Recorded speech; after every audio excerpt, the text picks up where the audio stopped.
Hi friends, कसे आहात सगळे? मी हे जयश्री आणि महा एक्झामच्या यूट्यूब चॅनलवर तुमचं पुन्हा एकदा खूप खूप मनापासून स्वागत.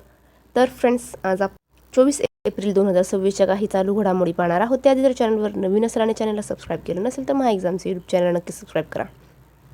चला तर मुळात आपल्या आजच्या विषयाकडे. तर ऑपरेशन अपस्ट्रीम 2022 पासून सुरू झालेली आहे, मात्र भारतासोबत आता भागीदारी केलेली आहे. संयुक्त मोहीम आहे ही CBI आणि WADA. तर WADAचा फुल फॉर्म आहे वर्ल्ड अँटी डोपिंग एजन्सी. 15 ते 16 एप्रिल 2026मध्ये WADAच्या भारत भेटीदरम्यान CBI सोबत भागीदारी जाहीर केलेली आहे. याचा मुख्य उद्देश आहे खेळाडूंच्या कामगिरी वाढवणाऱ्या प्रतिबंधित औषधाचे बेकायदेशीर उत्पादन, आयात, वितरण आणि पुरवठा यांचे जाळे पूर्णपणे उद्ध्वस्त करणे. भारत डोपिंग नियम उल्लंघनात जागतिक स्तरावर 5व्या स्थानावर आहे. WADAची स्थापना 1999मध्ये झालेली आहे. मुख्यालय आहे मॉन्ट्रियल, कॅनडा येथे. जागतिक स्तरावर डोपिंग नियम आणि तपास NADA नॅशनल अँटी डोपिंग एजन्सीची स्थापना 24 नोव्हेंबर 2005 मध्ये झाली. मुख्यालय आहे नवी दिल्ली. भारतातील राष्ट्रीय संस्था आहे ही WADAच्या नियमांची अंमलबजावणी करते. पुढे पाहूया. हरिवंश नारायण सिंह राज्यसभा उपसभापती म्हणून निवड झालेली आहे. सलग यांची तिसऱ्यांदा बिनविरोध निवड झालेली आहे. 17 एप्रिल 2026 रोजी निवड झाली. मागील टर्म 9 एप्रिल 2026ला संपली. पहिले नामनिर्देशन खासदार ज्यांना राज्यसभा उपसभापती पदावर सलग 3 वेळा बिनविरोध निवड झालेली आहे. नामनिर्देशन सदस्याला उपसभापती पद मिळण्याची ही पहिलीच वेळ आहे. 2004 नंतर म्हणजे नजमा हेपतुल्ला यांच्यानंतर सलग तिसऱ्यांदा निवड झालेली पहिली व्यक्ती आहे.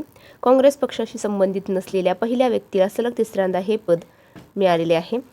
हरिवंश नारायण सिंह यांच्याबद्दल माहिती पाहूया. त्यांचा जन्म 30 जून 1956 मध्ये झाला. पक्ष जनता दल युनायटेड 2018 पासून उपसभापती पदावर आहे. पहिली टर्म त्यांची त्यावेळेला सुरुवात झाली होती 2018 मध्ये. राज्यसभेवर नामनिर्देशित सदस्य पत्रकारिता क्षेत्रातील योगदानासाठी. पुढे पाहूया. मेघालयाने इंग्रजीसोबत खासी आणि गारो भाषांना अधिकृत राजभाषा म्हणून मान्यता दिलेली आहे. मंजुरी मिळालेली आहे 16 एप्रिल 2026 मध्ये. मुख्यमंत्री आहेत कोनराड के संगमा यांनी या निर्णयाची घोषणा केली. पुढे पाहूया. भारतीय अर्थव्यवस्था 6व्या स्थानावर पोहोचलेली आहे. तर पहिले 5 कोण आहेत ते पाहूया. अमेरिका, चीन, जर्मनी, जपान, ब्रिटन आणि भारत. भारत आधी 5व्या स्थानावर होता. पुढे पाहूया. प्रोफेसर MS स्वामीनाथन पुरस्कार डॉक्टर श्रीनिवास राव यांना मिळालेला आहे. सध्याचे पद संचालक आणि कुलगुरू आहे. भारतीय कृषी संशोधन संस्था नवी दिल्ली पुरस्कार 9वा आहे हा.